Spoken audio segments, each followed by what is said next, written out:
šo darbu, šo pasākumu padarīt dziļāku un plašāku. Dziļāk tas nozīmē, ka mēs gribējām pievērst uzmanību arhitektu darbam, par darbiem vairāk izstāstīt. Tādā veidā ir tapušas intervijas, kuras jau jūs pašlaik mazliet izbaudījāt, redzējāt video intervijas, man liekas, šogad pirmo gadu.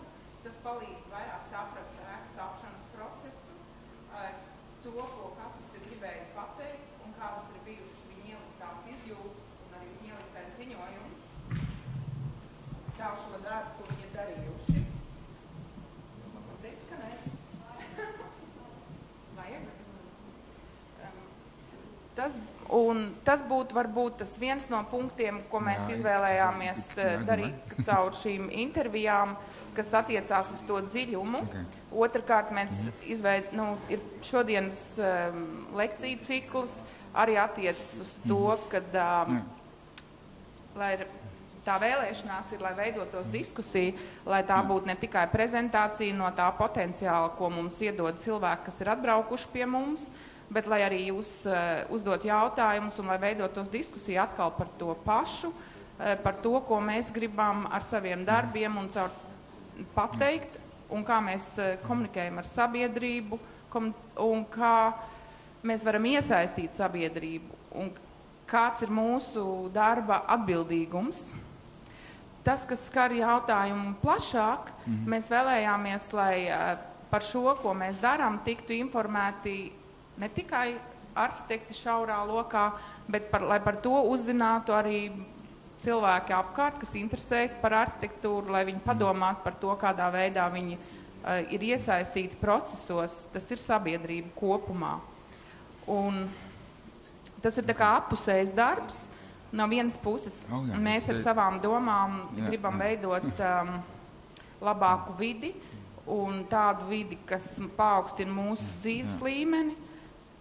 No otras puses mums ir nepieciešama tā sasaiste ar sabiedrību, lai mēs darītu to precīzi, lai mēs spētu prognozēt, kas būs vajadzīgs, kādas ir nepieciešams cilvēkiem, kā es saku, kāda ir nepieciešama platforma, kurā viņi var dzīvot un produktīvāk strādāt. Tas būtu īsumā viss tos pasākumus, kas ir paredzēti šajā dienā un kas jau ir notikuši. Tos jūs varēsiet izbaudīt šīs dienas garumā, ieļausieties. Par to, kā, varbūt vēl viena replika, kas priekš manis bija tā kā patīkams, interesants pārsteigums. Gan nacionālā žūrija, gan starptautiskā žūrija nevis vienkārši apskatījās darbus un ātri pieņēma lēmumu no subjektīvas sajūtas, bet ļoti daudz strādāja, diskutēja, analizēja, formulēja. Ne viss tas, kas tika formulēts, varbūt nonāks līdz jums, bet tas, cik nopietni tas tika darīts, ar kādu nopietnu attieksmi, tas bija tāds patīkams pārsteigums. Tas ir vienkārši ziņojums, lai jūs zinātu. Paldies, lai jums laba diena un diskusija, lai veidojās.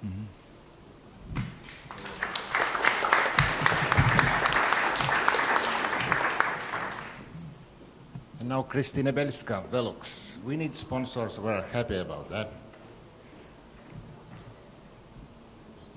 Labrīt šajā brīnišķīgajā rītā. Good morning, everybody.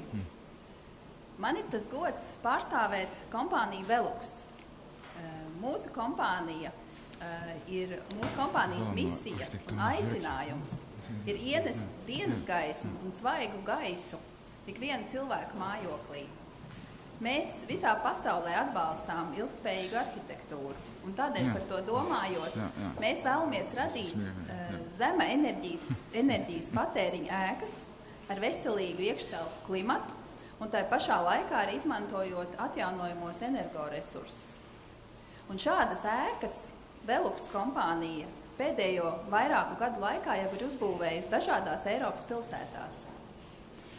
Tas ir mūsu Model Home 2020 projekta ietveros.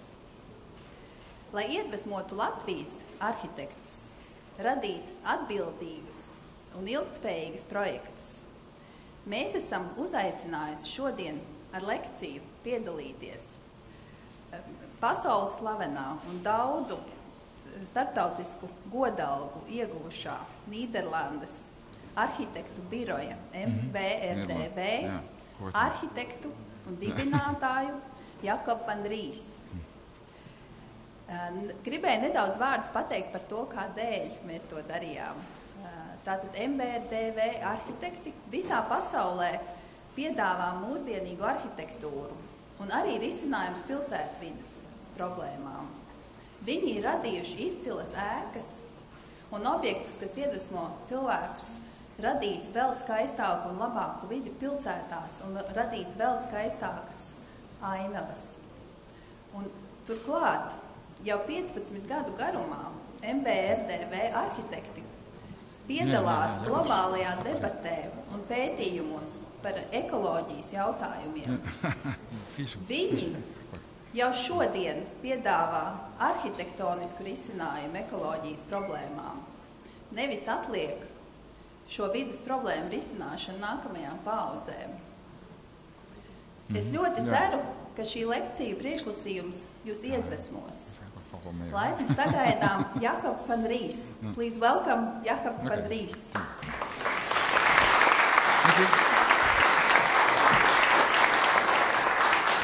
All right, thank you very much for being here. And I'm not part of the whole jury thing, but they did ask me, and then I said, well, I could come for just a lecture, and because I was curious to come to Latvia.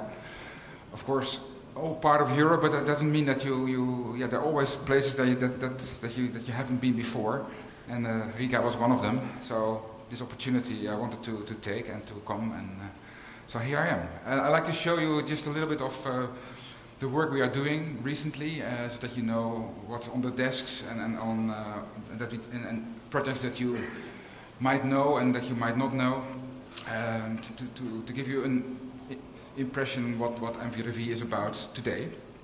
And I'm not sure what introduction said, but basically we have been now working about 20 years, and we started in the 90s in Holland, in the early 90s, maybe slightly similar in the sense that there was a kind of optimistic momentum at that time in architecture in Holland, and that meant that a lot of younger officers got chances that they normally did not get, and we had some benefit from that. And today it's much more difficult in Holland, especially for the younger officers. People don't dare to take risks anymore. So that means everything is controlled. Even for us, it's hard to get projects in Holland, because it's really tough competition, but also, selection criteria become really complicated. And then choices are always going to a certain direction. Anyway, so it's nice to see the collection of projects that's selected for the prize today. It's a really diverse bunch, but also that it's a mixed backgrounds from different generations. I like to start always a bit of about the role of the architect in this world today, and I saw some of the advertisements clips already with penguins and so on. So that I think it's important to be aware of the bigger picture. And next to, let's say, the production of architecture, we try to have a bit of a wide look on things without being too much blocked by all this, let's say, big problems in the world. But I think it's important to at least take the big picture into consideration. So this is an older graph we used for an exhibition, and it was on the wall, showing all the kind of statistics for certain issues overlapping. So it's a complete impossible picture, but if you look for a long time, you can look at certain elements and trends. And the big trend is that still we have more people and there will be less resources. That's basically the big and simple picture. So as architects, this is a sort of an easy guidance for you to say, well, let's be a little bit reasonable and sort of careful with the surroundings where we are, and do it in a smart way without being too obsessed. That, I would say, is the base attitude we have in our office.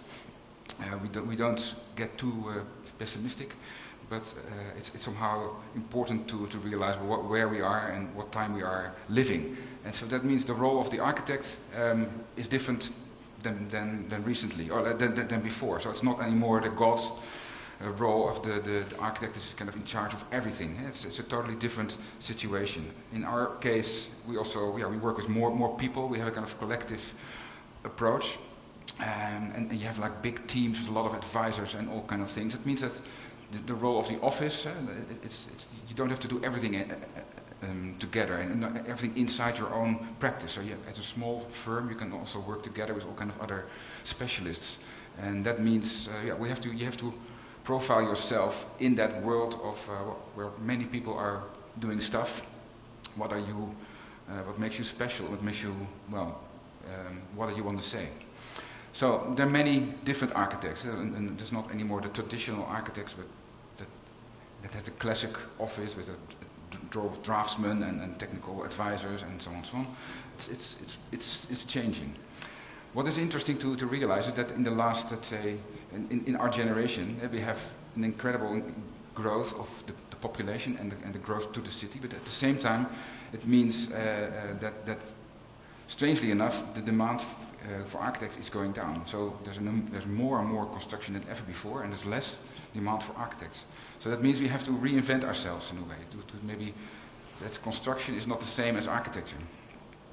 But this aspect is somehow interesting, so we'd like to tap into that, but that means you have to have a different strategy to play with it. I'd like to show some projects that are dealing with this mass production, especially in China and in India. But the big, let's say, how do we explain ourselves? Sometimes we like to use this word.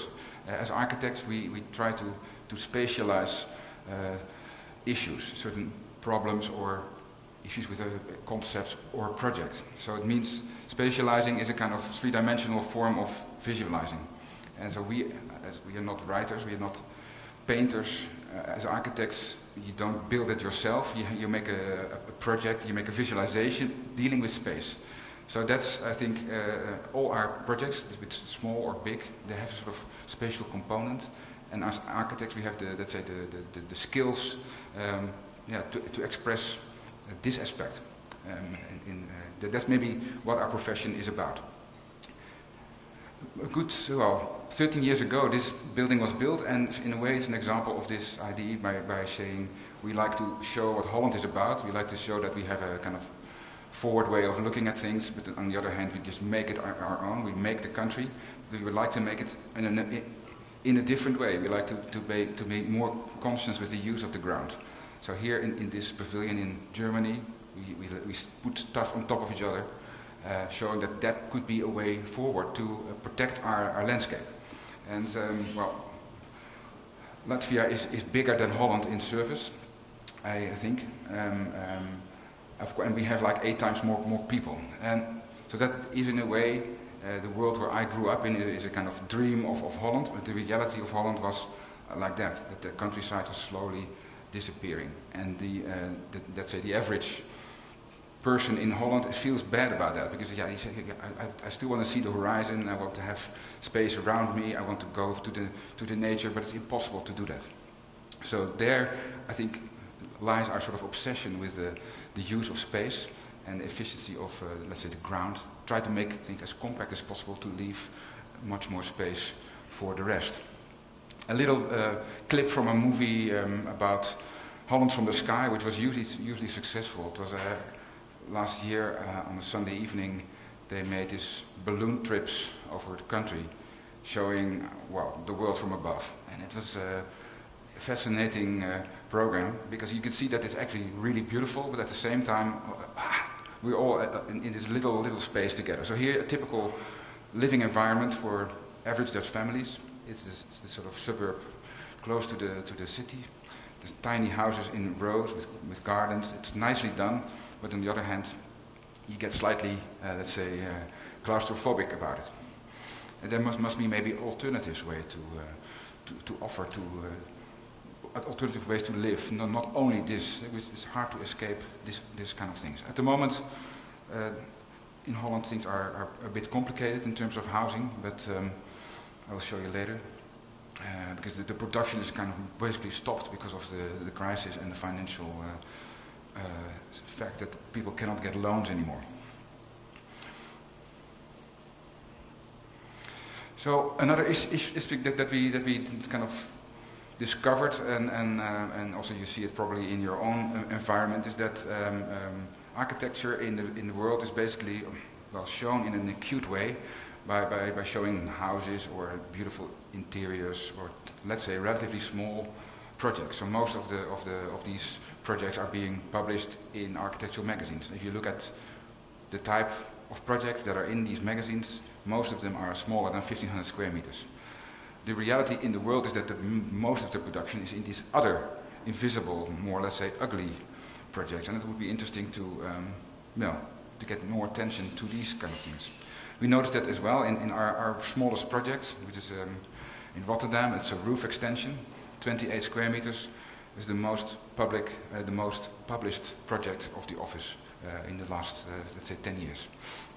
On the other hand, you have these kind of things. You have let's say, the Asian and mass production, which is invisible for the architectural magazines. Well, hardly anything is being published there, and that would be, for us, I think it's we like to tap into this direction, trying to make a few of these projects stand out and make people aware of the potential, the impact of it. So it might be not possible to make the most fantastic architectural works, but if you can make it better, it does make sense, I think.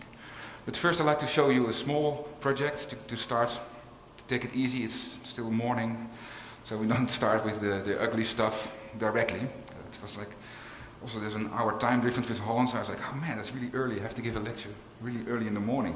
Normally I don't, it's more in the evening. I start with a project in England. It's our first building in the UK, and England, it's on the countryside, for an institute or a foundation called Living Architecture, which was set up by Alain de Botton, the writer and philosopher who wrote a book about architects, Architecture of Happiness. Maybe you heard about it. And after the promotion of this book, he realized that writing about architecture is not the same as making architecture. And he is not an architect, but a writer. He invented this idea to make holiday homes in the countryside for, let's say, for everybody, that can rent them and in that way make architecture accessible for the broader audience. And because that was the idea he had, like if you go to a house and you stay there, let's say with friends for a weekend or a few days in the middle of the week, you remember this in a kind of very vivid way, and that in that way you are able to experience architecture in the way it should be experienced, not in the magazine, not in walking around, but staying there. So we were really happy to be happy.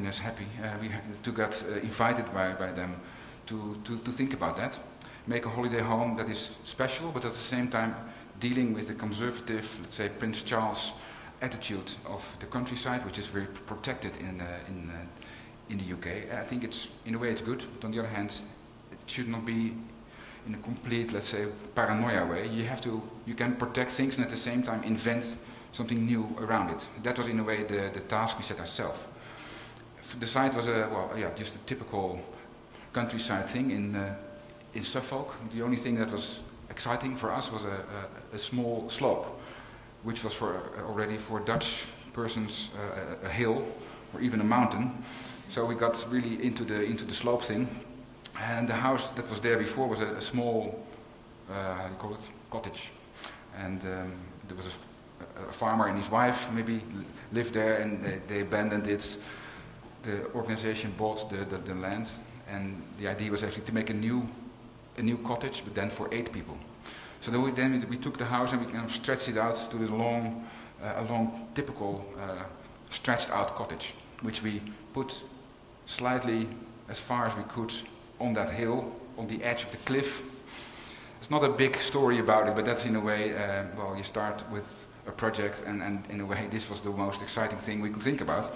But the only thing, until it falls down. So that was the moment we want to capture, this feeling of standing on the edge, and that you feel, let's say, the building tipping over. And that was the task. So here, that's the idea, how to make that work. In a way, it's a very modest project.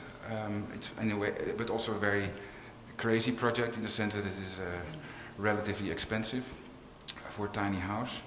But then again, it was like, okay, if a lot of people can enjoy that and it's being used super intensively, then a little bit extra money is worth it.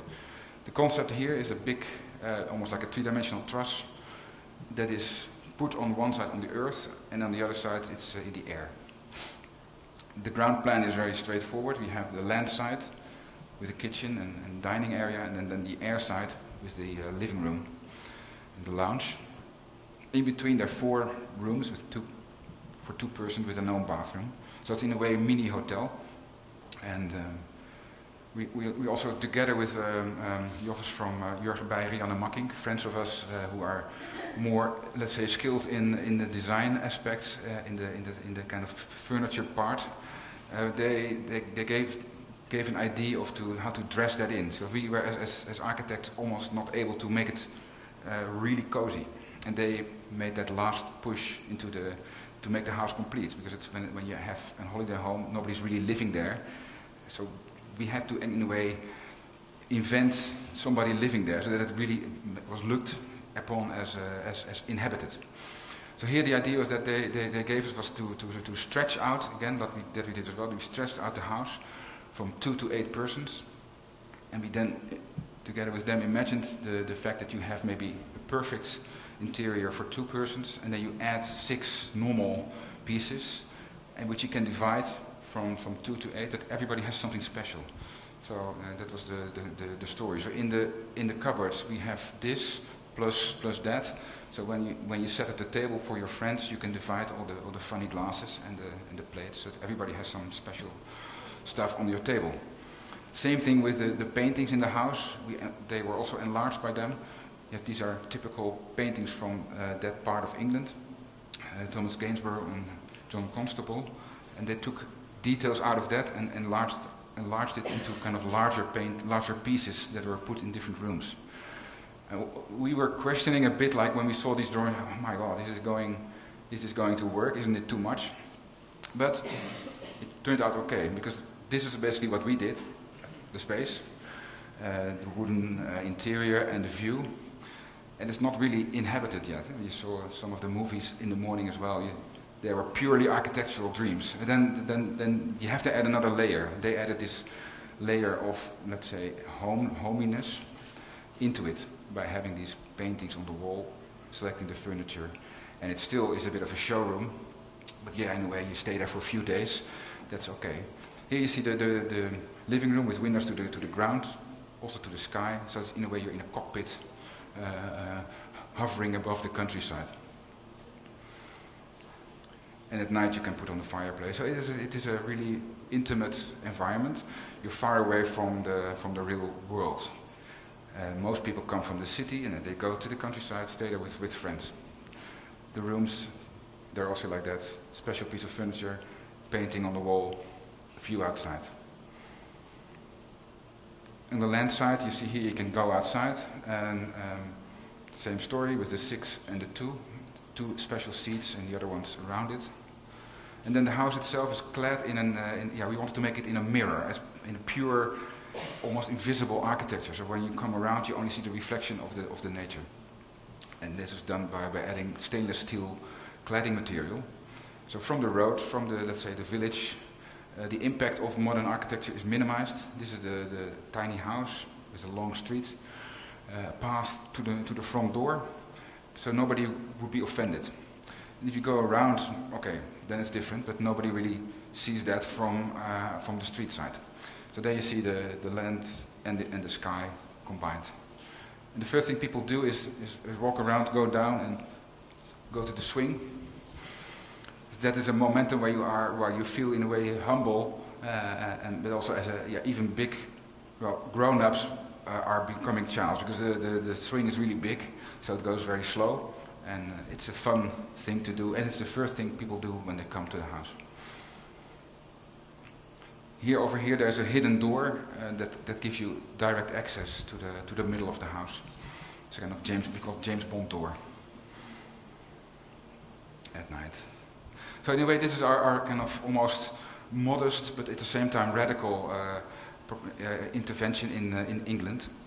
And it forms in a way kind of part of a series of projects that are dealing with the vernacular and at the same time they're also very radical and modern at the same time. I'll show you some more examples. This is a project we have been working on for 10 years. It's a library, and it has just been opened around half a year ago.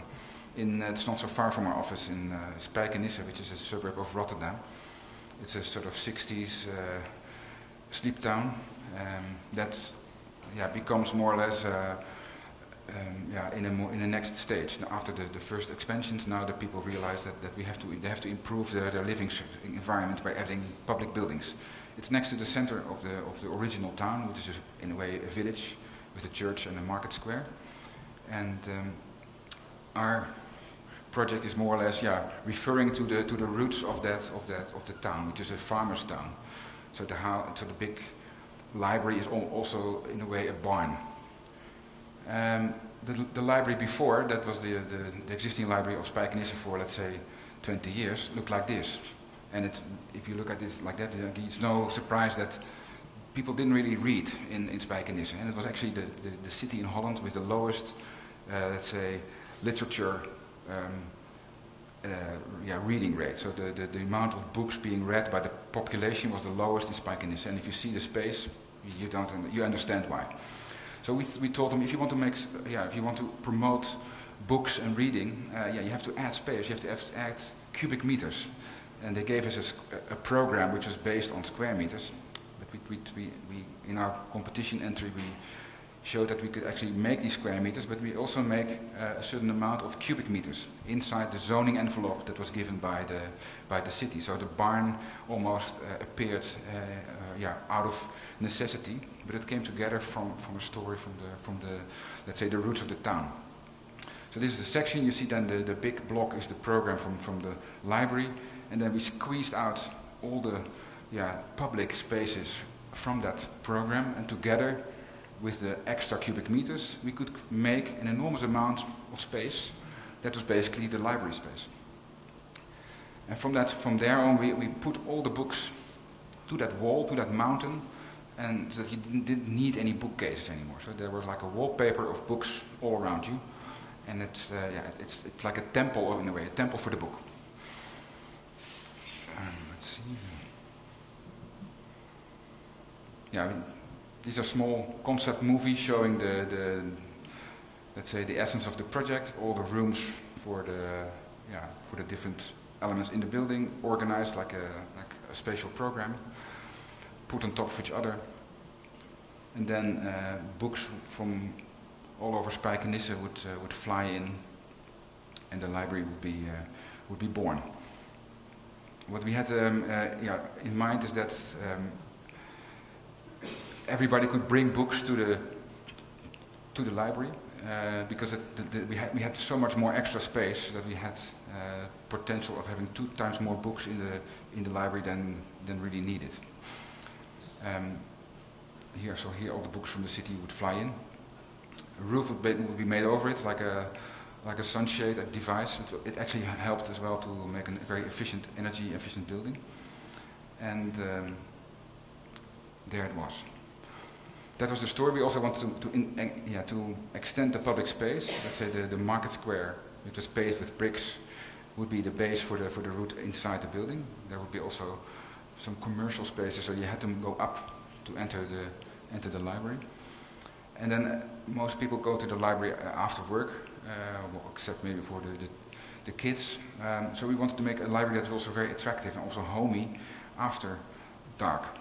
So instead of having fluorescent lights, we didn't have any fluorescent lights, but only small spots, so that actually the street lights would be visible from the inside of the building. So it would actually be almost like a glowing interior.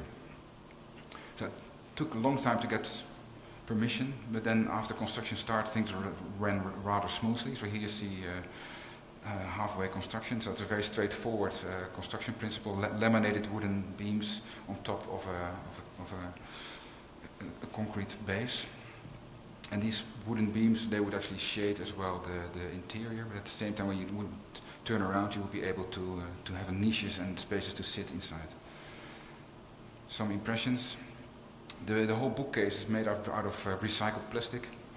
And it contains all the stuff that you normally don't want to see, like here, like all the fire stuff and all kind of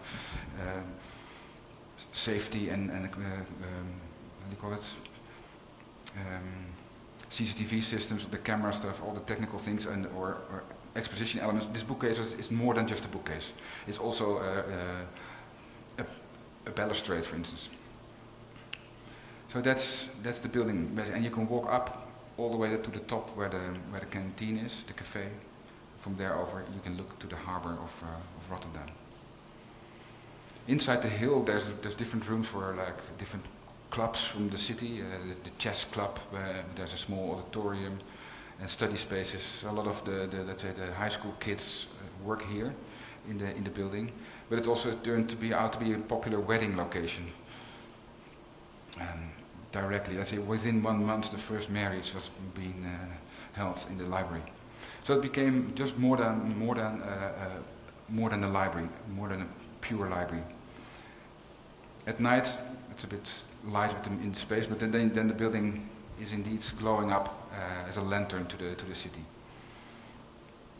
Another project, which is in a way related to this type of vernacular modernism, is a building we made in the village of Schijndel. It's a typical Dutch town as well, same as Spijkenisse, with a market and a church. That's what Holland is about. We have maybe we have a few big cities, and they're not so big. They're smaller than Riga, and then there's a lot of these kind of in-between size towns of like 25 to 50,000 inhabitants. Schijndel is one of them in Brabant, which is close to Eindhoven. And this was the city where Winnie grew up, so he was involved in this project for a long time. And the people in the town had a long debate what to do about this open space in the center of the city, which was open since the Second World War, because there was some bombing taking place in the middle of the war, and that left a gap in the center. And after that, they couldn't really agree on a solution for it. So 50 years after, it was still empty, and it was used as parking space, basically.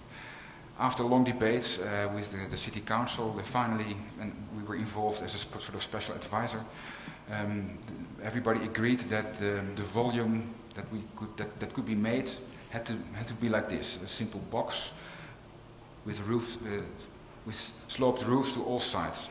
And we told them, look, if this is the space you want to make, what it looks like, it's basically a farm.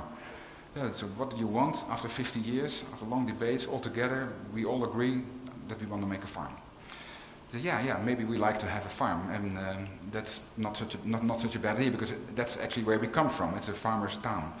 So we thought, when we finally got the commission to work on this project, to go for it all the way and to go for the farm in the maximum possible tradition. So we took it very serious. We looked at every farm in the whole municipality. There were like 80 farms, and the most common farm that was among these 80 farms was indeed a volume that looked like that. So together with some historians from the university, they made a database of all the farms, but then also where are the doors, where are the windows, what are the lengths, what is the height, how many chimneys, where is the main gate, on which side is the front door. All this information you can put in a spreadsheet, and then you can make the average farm out of that. And we made that together with a photographer, an artist, who took, in a way, details from every farm that we found interesting, and that would fit in our average farm. So in one farm he would copy this kind of door to the stable, and another farm, a window just on the side. And all these kind of things were collected into a large collection of images, and these were then transformed into the most ideal Schijndel farm. The only thing was that if you would do that, then your most average farm would not fit with our site. It was almost 60% too small. But it's no problem today. It's no problem. You just take it in the computer and you just stretch out the farm. So that's what we did. We enlarged the farm, and this was then the new farm, the farm of the future, so to say. But the idea was then we wanted to make it as perfect as possible. So how to do that? And we found a technique from a Belgian glass company that they could print everything on unique pieces of glass. So instead of making one print and you have to repeat it, they could make all the panels different. Together with our client, and there was a developer, local developer, he had to make shopping and offices in this building. So we added spaces where you have more transparency, because the function of the building and the farm, they would not really match. So this is then the recipe. We would have the bricks from the old farm, the photographer took it, plus the windows from all the collection of farms we found around. Then there was a kind of, we call it creative layer, a kind of mystery layer that was added by the artist, of shadows, reflections, vague persons. You don't see it on the pictures because you have to see that in reality. It's too subtle. Then there were, let's say, the functional layer of where you want to have a view and where you need light. All together, this is then the facade. And here would be, for instance, the jeans store with the dolls in the window, and the cafe. And that you could have like that. You would basically erase some of the pattern on the glass, and then you could have a window to the inside. But at the same time, light would come in through the original window above. Another space. And inside, the effect is quite amazing. It's like you're in a church. And then the rose window, the farm becomes the rose window. The bricks that you see from the outside are filtering the light from the inside. And then a regular ice cafe suddenly becomes a fantastic, beautiful, hip interior and vernacular, a popular hangout for everybody. And that was the funny thing, that the average guys in the town, they're very critical, and they sort of, well, there's always somebody that is complaining, but basically the vast majority liked it. And they said, yes, this is a real building for Schijndel. They became really proud about it. And at night, it's the other way around, and then it glows from the inside out. And you see the church, the market square, and the glass farm, as they call it. So here you see how to make, well, classical architecture. You see a lot of retro architecture in Holland, which I really don't like. But you can still do something within this kind of tendency. So if you ask somebody, what do you like? They say, yeah, I like a nice roof, pitched roof, and old-fashioned architecture. So we provided that wish together with a kind of something, yeah, a new invention. And that's what we managed to do in Schijndel. But it took a long time. One more Dutch project. This is under construction at the moment in Rotterdam. This is the old map of Rotterdam. There's the Cathedral of Rotterdam. That was the only building standing after the war. That was the original market square. And nowadays it looks like this. Let me see. There's the cathedral. This is all new. And this happens to be the market square. And we were asked to make a project with a developer to make a market hall on that new market, because here you have a big space designed by West 8, where the train track is underground, and this is the space where markets are being held during the week. So this is the station underground. There's the library, the cathedral, and here will be the market hall. Combination of apartments and a food market. And the idea that we had is not to make apartments and a food market in between, like that. To turn it around, and that the food market suddenly becomes like 35 meters high, almost like the Galleria in Milan, a real public space for the city. And the houses basically make it possible to build that space. So the apartments, together with the food market, form a kind of new unique combination. On top of it, you have let's say the more exclusive houses, and then the regular houses. They all have a balcony, and on the back side they have windows into the market hall. And underground, there's a big supermarket and a huge parking. So it is a public building in the sense that everybody will know it in Rotterdam. Everybody who goes to the market will be able to shop for extra quality food in this building. It kind of came together with a new, let's say, interest in what we eat and the quality of the food. So that will be a kind of a more exclusive food world over here, next to the regular outdoor markets that they have twice a week. It had to do with some new regulations about fresh and health issues with fish and meat and so on. They were not able to sell them on the outside. And this strange new regulation from the European Union led to the building in a way. Right now we are somewhere here. The construction is like this. A long time was being used to make that underground, but now every 10 days a floor goes up.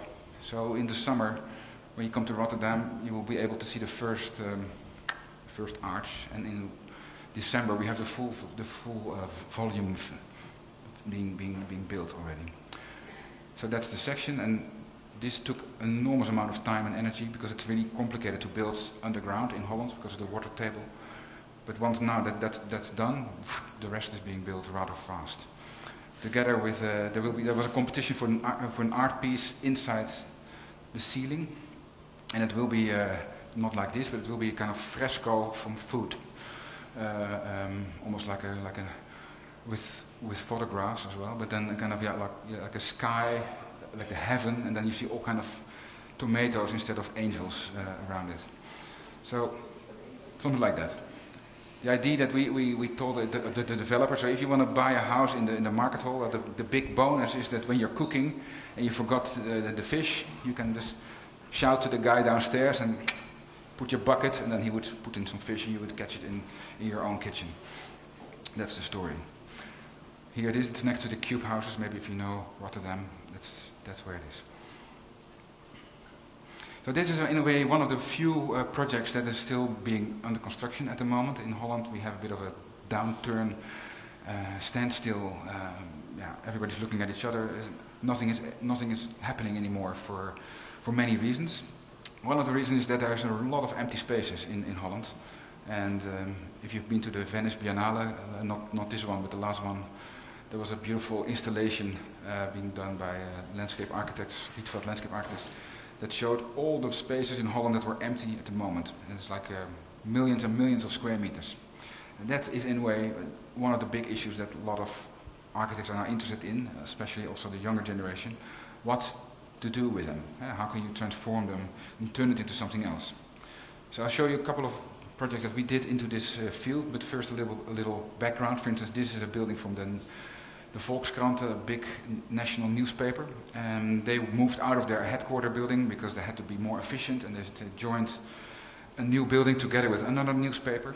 But then this new building, was from the late 60s, was empty. Everybody basically hated the building. It was well, if you ask somebody on the street, say, that's terrible.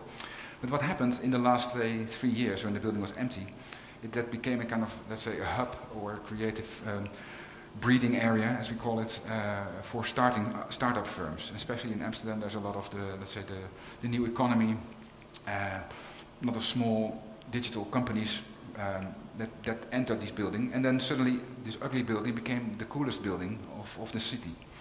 It's next to another empty newspaper building, which turned into a club, a concert hall, and suddenly the ugliest street in the city became the most cool street. So it was an interesting phenomenon. So what does it say about architecture? It basically means that any architecture can be cool. If it's ugly or not, it doesn't really matter. So it's the role of the architect is being put in a different perspective. At the same time that when this was happening, we were selected for, or actually invited for a kind of a project in France, and we were doubting to do it, but then, yeah, especially this moment of like transformation made us go for it. Although the building is like somewhere in France, it doesn't look attractive at all. It is but it's a typical tale of, let's say, globalization, because this is a company, Unilever. It's a big British-Dutch food company, and they were making mustard in Dijon. Dijon is the mustard capital of France, and this building was built in 2004, and it was emptied in 2008. So only 4 years it was being used, and then the big, let's say, global corporation already decided to take out the production from France to another country. Big shock in Dijon, because they were making mustard for hundreds of years, and now suddenly this was the last mustard factory. And yeah, it was designed as a factory, a laboratory for mustard. So what to do with it? A French entrepreneur, he said, okay, this could be an interesting building for me, because I want to make a call center there, and this will be not a normal office building, so I can make I can imagine being there with my 600 staff of call people. So his son had a friend who studied architecture and said, yeah, you have to have some cool architect because this is an interesting project. And he convinced the city to take us because that was the deal. He said, okay, I'm going to do this building, but then I want to have a special architect, otherwise I'm not going to do it. So the city accepted, and the client was not the call center, but the city. They accepted our offer, and we went for it. But it was a quick and dirty project. We transformed the parking garage into workspaces. We made new office landscapes in the old laboratory spaces. We added here and there mezzanine. We just did a bit of a paint job, put some carpet. There was hardly any money, but nevertheless, the result was rather. I was quite happy with it, because here, this was the old big space. We just took out some walls, made windows looking down to the small, let's say, stream that was behind the site that nobody actually saw. And the only downside was that there was no money left for the facade, which was also a blessing in disguise, because we then said, okay, if you don't have money to do something special, we just do it very, very simple. We just make stickers showing that something is happening inside the building, that dealing with communication. That is the QR code, which might disappear already in 10 years, but then you still have this pattern as a kind of remnant of this time. So here, this is the result, glued on the facade with 3M stickers.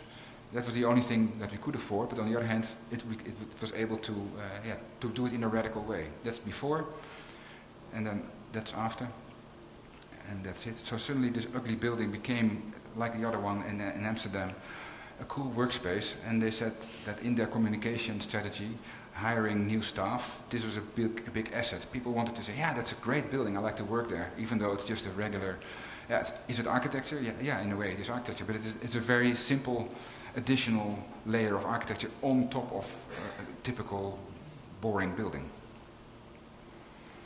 Another one, we just finished in Korea, same story, slightly different of course. This is a street where all the big brands are in the south of Seoul, and in that street there's one strange, ugly one, the rotten tooth in the mouth. It's called the Chungha building, and you see, well, this is a typical building in Korea, nothing special, but it's next to the Prada store. That was the interesting part. So the owner of the building said, okay, I'd like to do something with my building, but I don't want to tear it down because I have people working there for years already, and I don't want to get rid of these rental contracts. So, but the only thing, if you could make a new facade, you could add 10% extra space.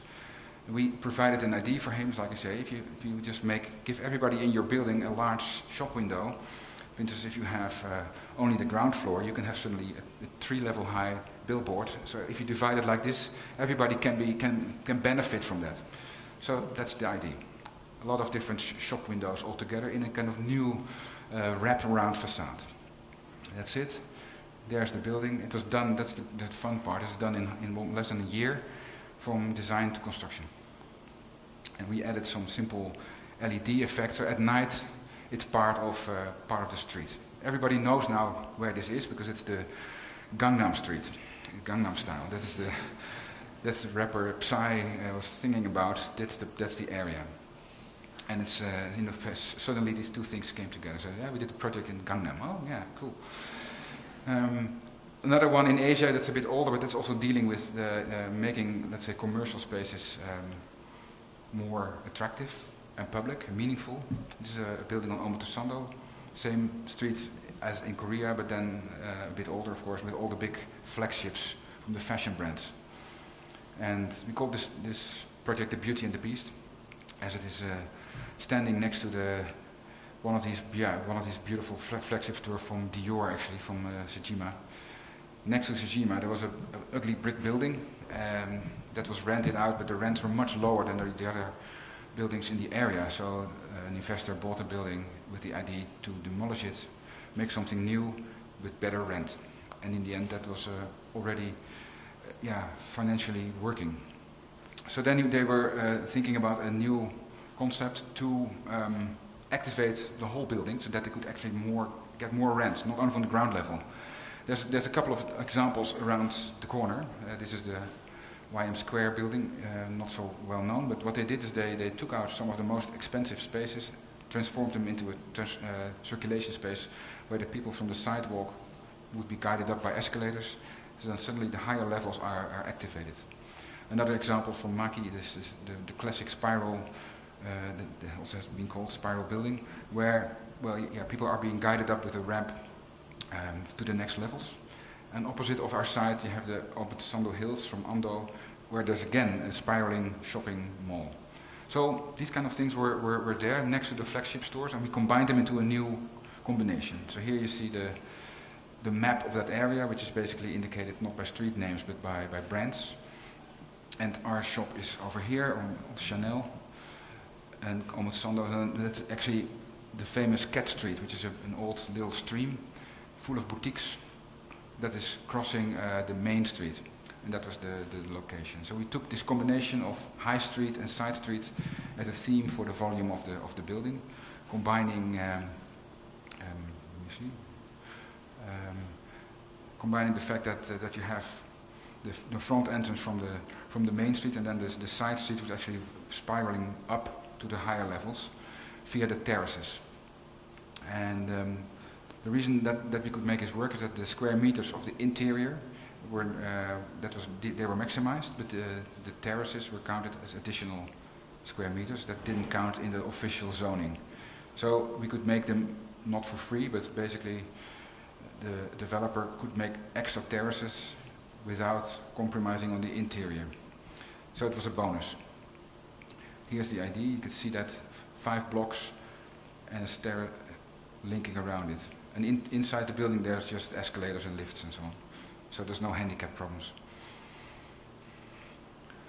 There it is. And the cool thing in Japan, at night, you can basically walk up to the bar, which is open till after midnight, and the rest of the shop is closed. But then you can have actually it's a whiskey and cigar bar on the terrace overlooking the Tokyo nightlife. Next to this smooth, let's say, geisha of Sejima, we like to have the most opposite building possible. So we made it black, rough, and let's say rocky in a way. So next to the smoothness, a more chunky volume. So the white and the black neighbors.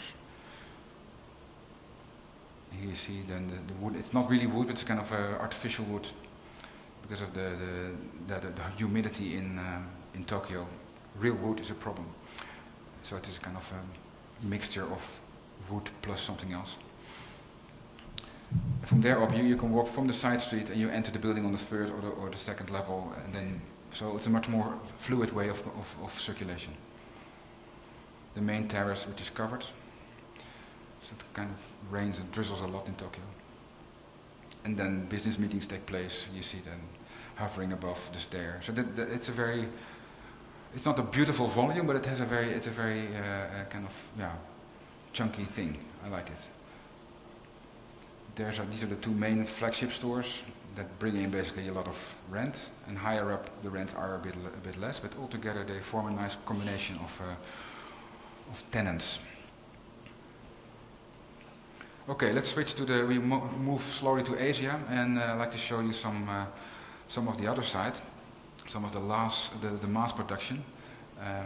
And basically, you know that in the time that we are living, these mega cities are appearing.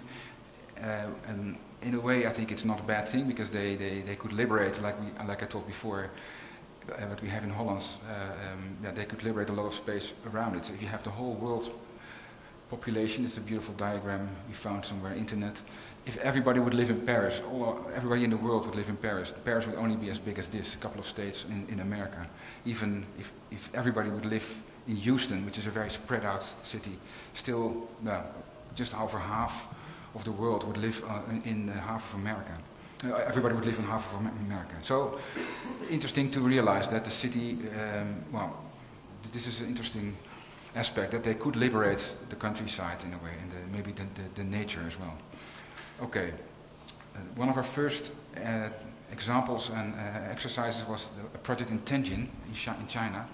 At that time I had no idea where Tianjin was, but Tianjin is next to Beijing, It's also around 10 million people, and Beijing and Tianjin, they kind of form one of the big centers in China. Our idea that we told our developer was that we wanted to combine the classical China with the modern China.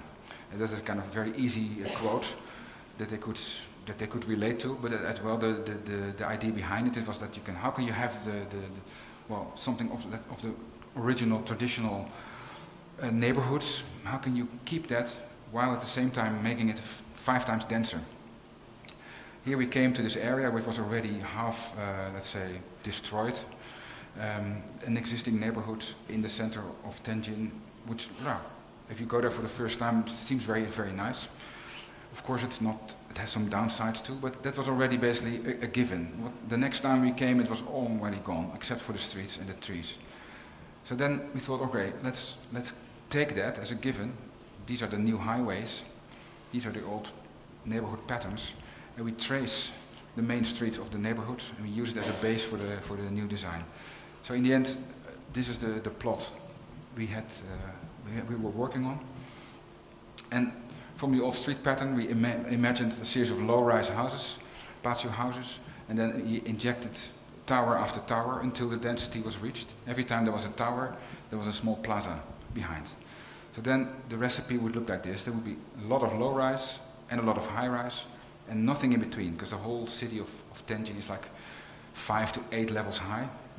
And in this case, we have to have the good combination of the modern China with high-rise towers of 100 meters and the patio houses of 1 level high. The city of Tianjin already made this fantastic bridge. You have the small river, and there's not that many highlights in Tianjin, so they thought, okay, what they do in London, we can do it better. We make a bridge, and we use the structure of the bridge to make it into a Ferris wheel. Really nice. So you can actually go in to the top, and you can look down on our project. Or you can go in the tower. Here you can see as well, it's a really dense neighborhood, mostly pedestrianized because there's parking below, and high-rise towers, low-rise patios. And around it we made a few office buildings with a sound barrier between the big streets and the neighborhood. So here it was not really architecture, it was not really urbanism, it was a combination of architecture and urbanism. We made general design guidelines, and the local design institute more or less followed what we wanted, not everywhere. But the big picture, the big concept, and the main idea of low-rise and high-rise together, that was successful. We also learned from how to work in China. It was our first big project, so some things were not ideal, but on the other hand, that's how it is. So parallel to this type of realities, we were started to become interested in another way of densification, maybe not with towers, but still have the image of the village and then try to 3-dimensionalize it. And this is an exhibition that is now traveling through the world. It was in Taiwan, that's the first edition, then it was in Korea. It's going to Germany in the summer of the IBA, and then going probably to China. And it's a book that was done together with the Y Factory. It's in a way a research study on vertical and urban villages. First, a chapter of what is happening, and that is basically something that is happening all over Asia, that you see the inner city villages, which are kind of exciting and cozy communities with, of course, bad sanitary condition. There's no fire trucks that can enter. There's all kind of practical reasons why they're being demolished. But on the other hand, something gets lost there. So you can see there. You see the new towers with a park. That's basically the standard recipe that happens everywhere. Here in Shanghai, all over. This is in Korea. So that's the recipe. Blocks are being poured into the city, and the villages disappear. Standard facades. That is the big amount of production that you see in wherever you go. Yeah, of course, the middle class. It's all understandable, but we found it was neighborhoods. How can you keep that while at the same time making it 5 times denser? Here we came to this area that was already half, let's say, destroyed. An existing neighborhoods in the center of Tianjin. If you go there for the first time, it seems very, very nice. Of course, it's not but that was already basically a given. The next time we came, it was all already gone, except for the sticks and the trees. So then we thought, okay, let's take that as a given. These are the new highways. These are the old neighborhood patterns. We trace the main streets of the neighborhood and use the space for the new design. So yes, this is the plot we were working on. And from the old street pattern, we imagined a series of low-rise houses, classic houses, and then we ejected tower after tower until the density was reached. Every time there was a tower, there was a small plaza behind. But then the recipe would look like this: there would be a lot of low-rise and a lot of high-rise, and nothing in between, because the whole city of Denmark is like 5 to 8 levels high. And in this case, we have to have a combination of the modern China with high-rise tower of 100 meters, and the last few houses of 1 level high. The city of Liene already made this fantastic bridge. We have a small river. There's not that many highlights in Liene, so they thought, okay, that's what they do in London, we can do better. We make a bridge, and use the structure of the bridge to make it Ferris wheel. Really nice. So you can actually go in to the top, and you can look down on our project. We can go in the tower here, you see as well. It's a really dense neighborhood, mostly pedestrianized because of the parking below, and high-rise towers, low-rise houses. And around it, we made a few office buildings with a sound barrier between the big streets and the neighborhood. So here it was not really architecture, it was not really urbanism, it was a combination of architecture and urbanism. We made general design guidelines, and the local design institutes more or less followed what we wanted, not everywhere. But the big picture, the big concept, and the main idea of low-rise and high-rise together, that was successful. And we also learned from how to work in China. It was our first big project. So some things were not ideal, but on the other hand, that's how it is. So parallel to this type of realities, we were starting to become interested in another way of densification, maybe not with towers, but still have the image of the village, and then try to three-dimensionalize it. And this is an exhibition that is now traveling to the world. It was in Taiwan as the first edition, that was in Korea. It's going to Germany in the summer, the IBA, and then going to China. And it's a book that was done together with the Y Factory, in a way a research study on vertical and urban villages. First, a chapter of what is happening, and that is basically something that is happening all over Asia. That you see the inner city villages, which are kind of exciting and cozy communities with, of course, bad sanitary condition. There's no fire trucks that can enter. There's all kinds of practical reasons why they're being demolished. But on the other hand, something gets lost there. You see there. You see the new tower with a park. That's basically the standard recipe that happens everywhere. Here in Shanghai, all over. This is in Korea. So that's the recipe. Blocks are being poured into the city, and the villages disappear. Standard facades. That is the big amount of production that you see in wherever you go. Of course, the middle class. It's all understandable, but we found it was necessary for us to tell a story about it, and also to try to find an alternative. Maybe it's not directly applicable in large quantities, but it was made actually as an exhibition tool for people in Taiwan that couldn't find a house in the city. And we made a kind of easy software to play with. So you can make an ideal house, you can select it from the catalog.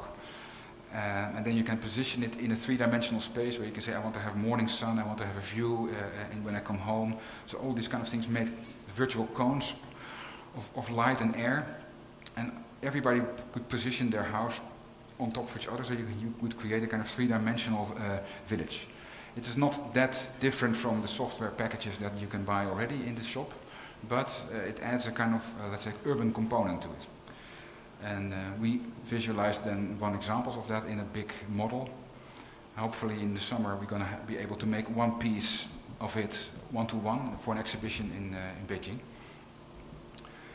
And the book is about living in that village and describing what it's like to spend your time there.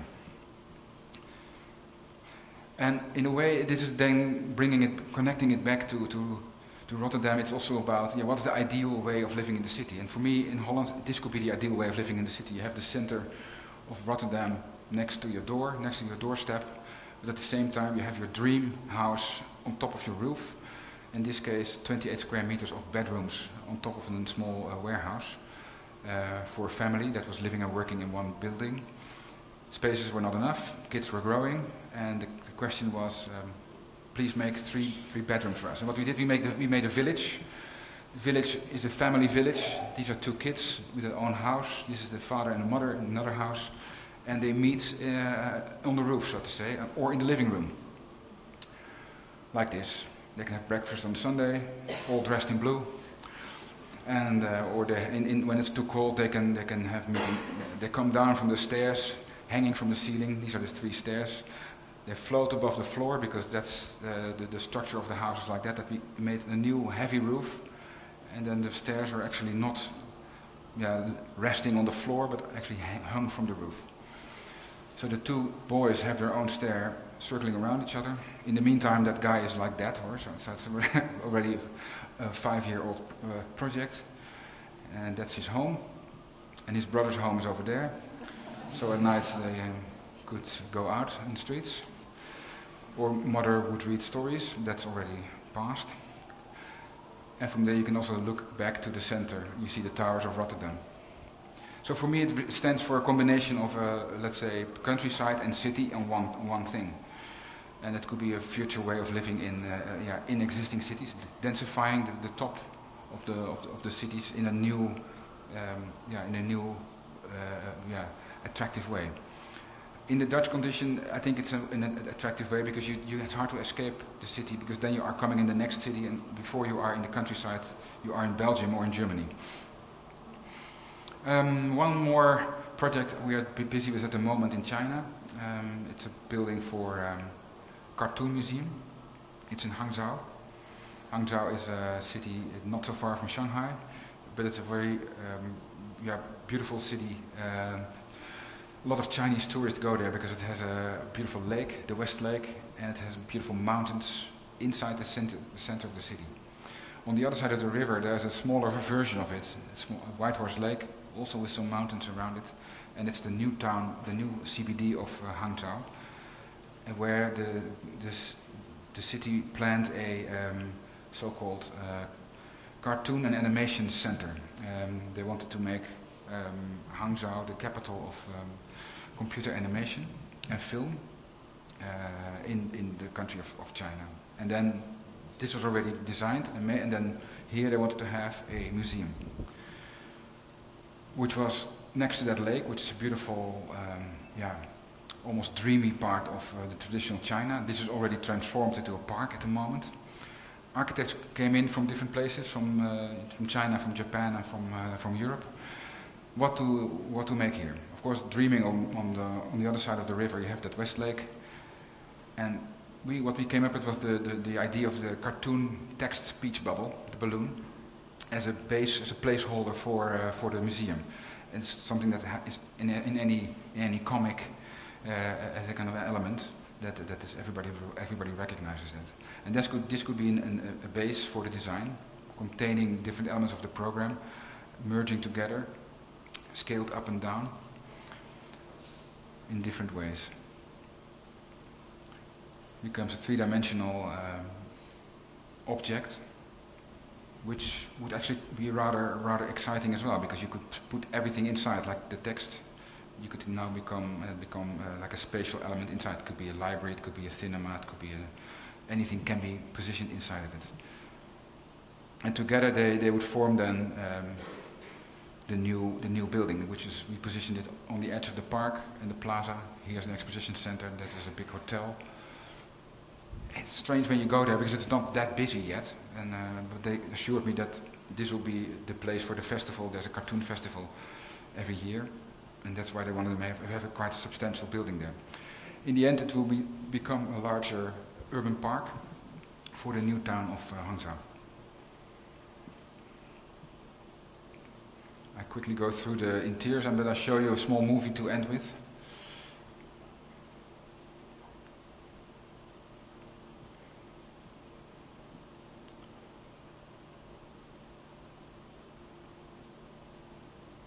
Here you see the different elements together. We're working together with Arab to make this work. So what is structurally important is that you have only a small piece where the building can stand on.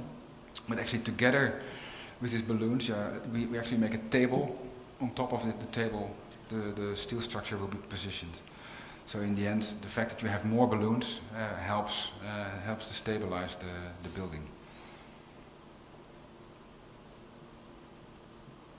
That's it, basically.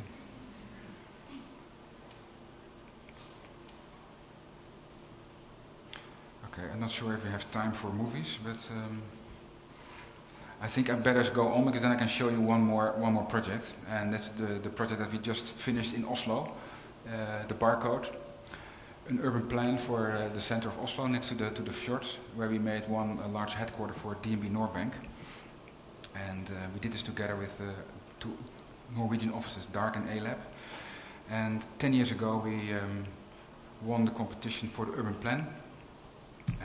It's next to the central station, so it's a real, let's say, the business district of Oslo, but also in a very compact way. So it contains basically a lot of, for Norway, an enormous amount of new square meters, but it's positioned in one. They're also very concerned about entering the landscape, or entering the nature, which is kind of untouchable. So there it is, together with the opera, the view over the fjord. And we proposed a series of individual buildings that could be developed in the course of time, in a strict kind of organization in floor plan, but have more, let's say, freedom in the third dimension. The original scheme that was made by Jan Gale was consisting out of blocks, and of course, you have, this is nice, you can sit in front of the fjord, but over there they have this dark courtyards that are not attractive for working. So we changed that idea and we said, okay, let's do it in a vertical, in a slab way, making small streets and alleys, giving view lines, and giving also side facades that you were able, from the side facade, still to look to the fjord. That's the base, but then let's not do it like this. Just offer a whole series of plots that where different buildings, different companies, different architects can make their building. To make that work, we made a series of urban rules, together with the city of Oslo, which was a big, let's say, discussion.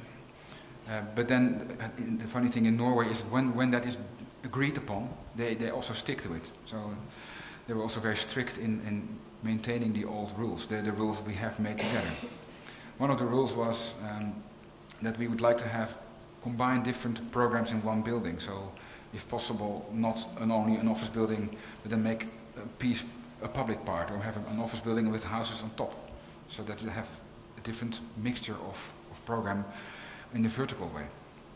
Another wish was to have gaps between buildings, as mentioned before, that there will be alleys and view lines from the inside of the blocks along the alley to the fjord. Another one would be that it could be some open spaces in different positions, and there would be able to make buildings with different heights, different sections. The only thing is that once a section has been chosen, you cannot make it again. So one terrace flat is enough. The next one should be different. Same for facade materials. You have a group of materials, and if your neighbor makes a building, you cannot make the same material as he does, which is interesting because people want to be the first one on the plot, then they have maximum choice in a way. So don't make buildings with only one front door, but make more addresses. So this was a research that we extensively passed on in what type of combinations of buildings can you make. So there's a whole collection of different combinations. Some buildings could be positioned to certain other ones, so it became a rather complicated urban set of volumes. But then things went rather quickly. There was a big demand for spaces in Oslo, and one of the first main players in the city, the DNB Norbank, chose for this plot, and everything went suddenly pretty quickly. So this building is now opened last week, but this one was already constructed a few years ago. So within 10 years from the first master plan competition, it's not 100% there yet, but I think 80% of the barcode is now there to see. And you can see that it's not 100% perfect, but the main essence of the competition ID is visible there. Different architects, different materials, different sections, combinations of offices and apartments on top. In this case, the bank has 3 plots that they could maybe in the future rent out or sell off, so that the main building could be their core building. I explain you this. The competition for the urban plan we did with 3 offices, and the bank we also divided among us, so to say. So this is the building of Dark. This is A-Lab. This is M45. This is the main office of the bank. There's an underground connection to the other ones. And in the future, the bank needs less space. This could be a separate office building. Here we put a public restaurant on top. So this is one of the public functions that is in the master plan. So this was part of the deal. They have to make a public space with a funicular to the top. Okay, this is Norway. Construction costs are not so much of an issue. On the other side, you have the train tracks. And from the last track, you can basically directly enter from the, it's not really the back side, because more people enter on this side to the offices. And so in a way they have 2 addresses. So after the urban plan, we started with the headquarter building for the bank. And so there was already a DNB Norbank here in Riga as well. In Oslo, they were spread out over 28 buildings in the city. And it became suddenly very attractive to merge into one building out of many reasons, but also they could then sell off all these other objects to different ways. So it became a very interesting, also interesting financial deal for them. So here we gave them the principle of the master plan, and it turned into the fact that they were not interested in one building, but 3 into 1. So 3, as I mentioned before, it could be in the future a different composition. So the main building would be the most unique one, and these 2 other ones would be relatively normal, so to say. Here you can see the vision of the program. There will be the first phase was mostly offices, some apartments, and the next phase, which will be continued in the coming 3 to 5 years, will contain more apartments and a potential museum, which is still in debate, the Munch Museum. So this is the base for the design. We just had this plot, which was given by our own master plan. Then we had, in a way, test our own master plan, which is not always easy, because then you make the rules for other people, but then they were also applied to ourselves. So we had the view lines from the city, from certain parts that would cut off some of the spaces. There would be a passage, internal passage, crossing all the barcode. There would be entrances with arcades. And we would be sloped to the south to have more view from the middle of the part, higher up in the building, that there would be a series of terraces from the offices to the fjord. And this actually turned almost automatically into a pixelization volume as a main design tool. So we could carve out an internal route connecting all the main functions of the building. We have the entrance hall, but there's a big cafe, there's the trading floor, there's the executive lounge, there's a top cafe. All this was being connected by public between brackets, internal route that would go along all the offices. So every floor would have 2 times a public route connection, and this would be actually a meeting space for the staff. That part would be glazed as much as possible within the possibilities of the energy, and the other part would be solid, so to say. It would be brick with normal windows, and that would actually be the base for a way of working. So every pixel, every office pixel would be, let's say, a base for 6 people working, and every transparent piece would be the moment where they would meet. And this is touching in an interesting way. Of course, let's say 75% of the building is solid, the office floors, but it's very easy to meet people in different levels. And you don't take the lift, you take the stair, because it's everywhere. Of course, what helps, next to these stairs, there are the kitchens and the coffee machines, and so people are hanging out.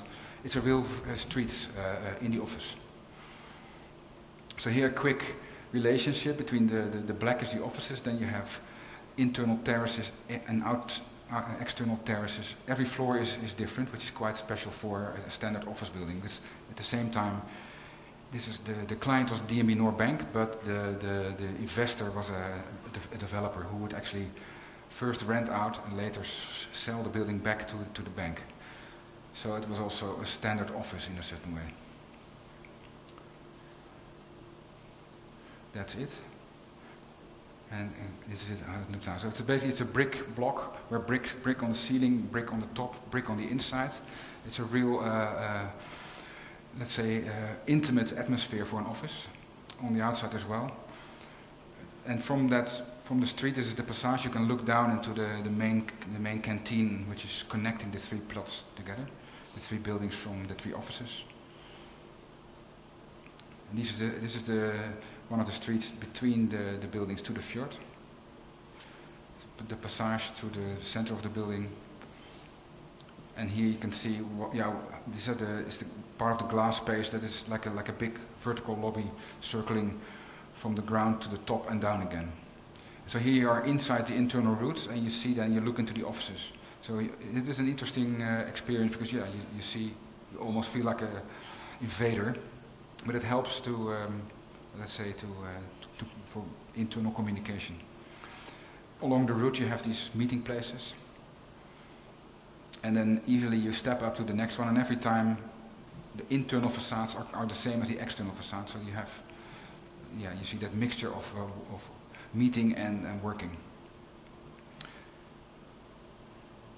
Some people say that since they work in the office they lost a couple of kilos because they were much more making use of the stairs.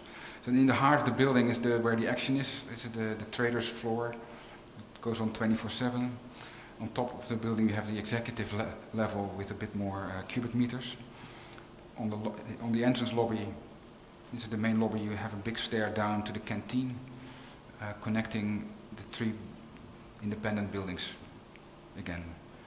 There are overall 4,000 people working in the three buildings together. At the moment it's around 3,000, they're still finishing off their last building. All right, thank you very much, I hope you enjoyed it.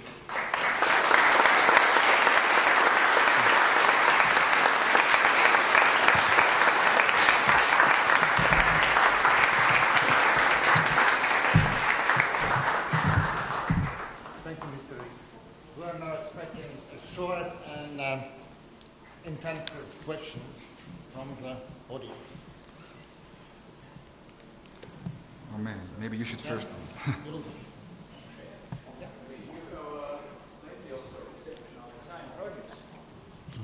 Hello everybody. So you showed a couple of, quite many actually, exceptional design projects. And then my question is, if we talk about architecture, how do you balance ambitions, investment and needs of people? Yes. Well, that's in any project general topic. Of course, you have to have there's a balance between what do people like, what do your client wants, how do they want to use the building, and can you afford it. So I didn't spoke that much about it, but most of the time, in a way, it goes to this part. So trying to make it work in all kind of ways. So functionally, financially, with the regulations and so on and so on. But that's, I think, general architects' work, so to say.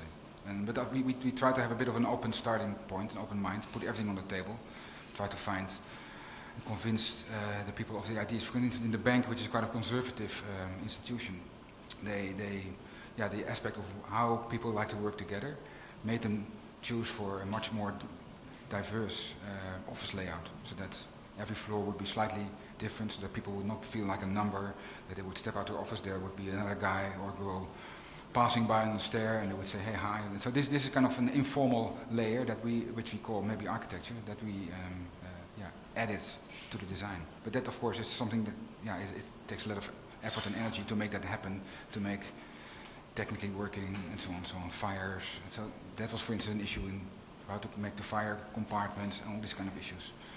How to avoid that this glass space is not heating up.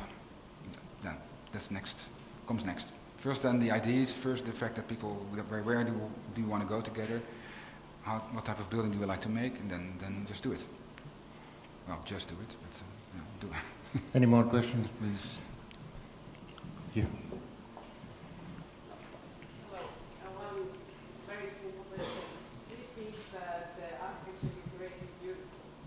Well, it's not for me to decide.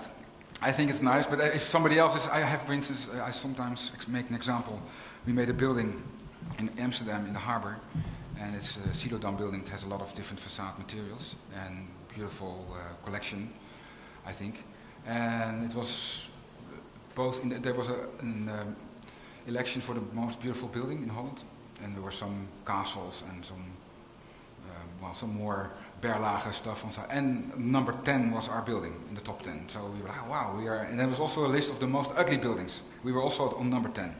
So I think it's good to have more flavors, and it's not.